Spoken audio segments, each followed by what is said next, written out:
আসসালামু আলাইকুম রহমতুল্লাহি ওয়া বারাকাতুহু নাহমাদুহু ওয়া নুসাল্লি আলা রাসূলিল কারীম আউযু বিল্লাহি মিনাশ শাইতানির রাজিম বিসমিল্লাহির রহমানির রহিম লাইসা কামিসলিহি শাইউন ওয়া হুস সামিউল বাসীর।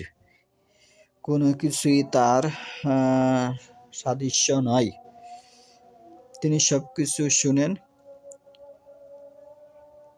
এবং সবকিছু দেখেন। 42 নম্বর সূরা 11 নম্বর আয়াত। আজকের বক্তব্যের বিষয়, আল্লাহ কি নিরাকার না আকার আছে? আল্লাহ তাআলার আকার আছে, তিনি নিরাকার নন। আল্লাহ তাআলা আরো বলেন, নিশ্চয় আল্লাহ সর্বশ্রোতা সর্বদ্রষ্টা। সূরা নিসা 58 নম্বর আয়াত।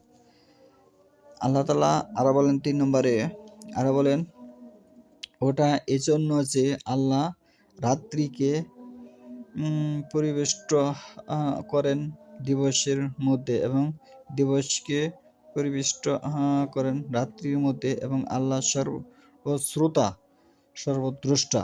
সূরা হজ 61 নম্বর। 4 নম্বরে আল্লাহ বলতেছেন যে, হে নবী, তুমি বলো তারা কত কাল ছিল, আল্লাহই তা ভালো জানেন। আকাশমণ্ডল ও পৃথিবীর বিষয়ে জ্ঞান তারই, তিনি কত সুন্দর দ্রষ্টা ও শ্রোতা। সূরা কাফের 26 নম্বর আয়াত। এই বিষয়ে আরো বহুত আয়াত আছে, হাদিস আছে।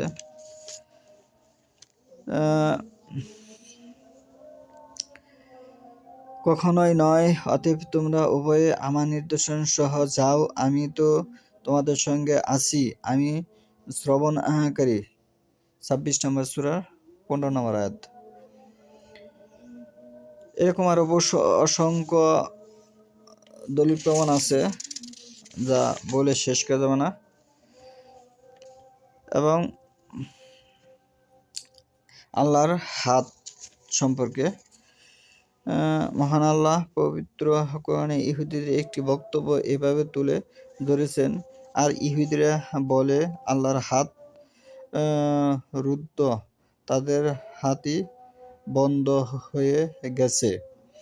তাদের এই উক্তির ধরন তাদের প্রতি অভিশাপ করা হয়েছে, বরং তার উভয় হাত প্রসারিত, বরং আল্লাহর উভয় হাত প্রসারিত। সূরা মাইদা ৬৪ নম্বর আয়াত। আল্লাহর হাত আছে, এই আয়াত দ্বারা স্পষ্টরূপে প্রমাণিত হয়। 2 নম্বরে, বরকতময় তিনি, যার হাতে সর্বময় কর্তৃত্ব, তিনি সব কিছুর উপর ক্ষমতাবান। সূরা মুলক 1 নম্বর আয়াত। 3 নম্বরে, আপনার হাতে চাবিত কল্যাণ, নিশ্চয় আপনি সব বিষয়ে ক্ষমতাবান। আলে ইমরান 26 নম্বর আয়াত। 4 নম্বরে, আল্লাহর হাত তাদের হাতের উপর। সূরা ফাতাহা 10 নম্বর আয়াত। 5 নম্বরে, তারা আল্লাহর সম্মান করে না। কিয়ামতের দিন গোটা পৃথিবী থাকবে তার হাতের মুঠোতে, এবং আকাশসমূহ ভাঁজ করা অবস্থায় থাকবে তার ডান হাতে। সূরা জুমার ৬৭ নম্বর আয়াত। সূরা জুমার ৬৭ নম্বর আয়াত। তাহলে এখানে বোঝা গেল আল্লাহর হাত আছে। এছাড়া আল্লাহর পা সম্পর্কে হাতের আরো অসংখ্য দলিল আছে, যা এখানে সংক্ষেপে তোলার চেষ্টা করতেছি। আল্লাহর পা সম্পর্কে বর্ণিত হয়েছে এভাবে যে, সেদিন পায়ের নলা উন্মোচিত করা হবে এবং কাফেরদেরকে আহ্বান করা হবে সিজদা করার জন্য, কিন্তু তারা তা করতে পারবে না। সূরা কলম 42 নম্বর আয়াত। এবং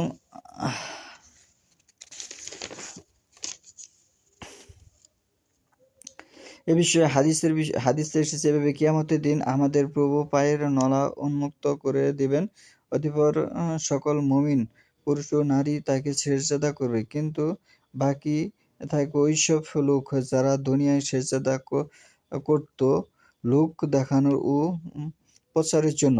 তারা সিজদা করার জন্য যাবে, কিন্তু তাদের সেজদা করার শক্তি থাকবে না। হাদিসটি এসেছে বুখারীর ৪৯১৯ নম্বর হাদিস। আল্লাহর চেহারা সম্পর্কে, আল্লাহর চেহারা আছে যা কোরআন ও হাদিসের দ্বারা প্রমাণিত। ১ নম্বরে আছে আল্লাহ বলতেছেন, তোমরা যে দিকেই মুখ ফিরাও সেদিকেই আল্লাহর মুখমণ্ডল রয়েছে। সূরা বাকারা ১১৫ নম্বর আয়াত। ২ নম্বরে আছে ভূপৃষ্ঠের সবকিছুই ধ্বংসশীল একমাত্র আপনার মহিমায় চেহারা ব্যতীত, মহিমান্বিত চেহারা ব্যতীত।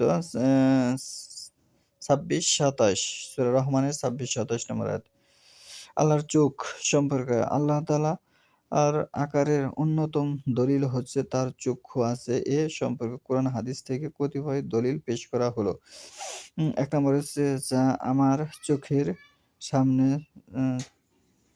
সামনে চালিত, এটা পরিষ্কার তার জন্য যে প্রত্যাখ্যাত হয়েছিল। সূরা কামার ১৪ নম্বর আয়াত। এখানে চোখের বিষয়ে বলা হচ্ছে। ২ নম্বরে হচ্ছে যাতে তুমি আমার চোখের সামনে প্রতিপালিত হও। সূরা তহা ৩৯ নম্বর আয়াত। এই বিষয়ে হাদিসেও এভাবে এসেছে, নিশ্চয়ই আল্লাহ অন্ধ নন, সাবধান, নিশ্চয় দাজ্জালের ডান চোখ কানা, তার চোখটায় যে একটি ফুলের চাওয়া আঙ্গুলের মতো। সুতরাং কোরআন হাদিস থেকে বোঝা যায় যে আল্লাহ তাআলার প্রকৃতই চোখ আছে আর এটাকে সৃষ্টির সাথে সাদৃশ্য করা যাবে না। আল্লাহ তাআলার সবকিছু আছে কিন্তু সৃষ্টির সাথে সাদৃশ্য করা না। আল্লাহ যে বলে আল্লাহ নিরাকার, সে কোরআন হাদিস সম্পর্কে অজ্ঞ ব্যক্তি। মুমিনগণের আল্লাহকে দেখা এবং সেদিন অনেক মুখমণ্ডল উজ্জ্বল হবে, তারা তাদের প্রতিপালকের দিকে তাকিয়ে থাকবে। কিয়ামা ২২-২৩। তাহলে আজকে আমরা হাদিস দ্বারা প্রমাণিত হলো যে আল্লাহর চোখ আছে, পা আছে, হাত আছে। যারা বলে যে আল্লাহ নিরাকার, তারা কোরআন হাদিসের বিরোধিতা করতেছে। তারা ইহুদি খ্রিস্টানের দালাল, বরঞ্চ তারা এবার বলতেছে যে আমরা মুসলিম। এটা আদৌ কোশ্চেন করা ঠিক নেই। ইমাম আবু হানিফাও আল্লাহর আকার সম্পর্কে সমর্থন করেছেন। সমস্ত ইমামগণ সমর্থন করেছেন। যারা নিচে একলা একলাই পড়ে ফতোয়া দেয়, তারাই খালি একমাত্র বলে যে কোরআনে এটা আছে, সেটা আছে, অমুক তমুক। একলা একলা কোরআন হাদিস বুঝতে চলবে না। কোরআন আল্লাহ রাসূল সাল্লাল্লাহু আলাইহি ওয়াসাল্লামের উপর নাযিল হয়েছে, সাহাবীরা বুঝেছে, তাবিনরা বুঝেছে, তাবিনরা বুঝেছে, মুজতাহিদরা বুঝেছে। ধারাবাহিকভাবে ৫ জনের সমর্থন থাকতে হবে।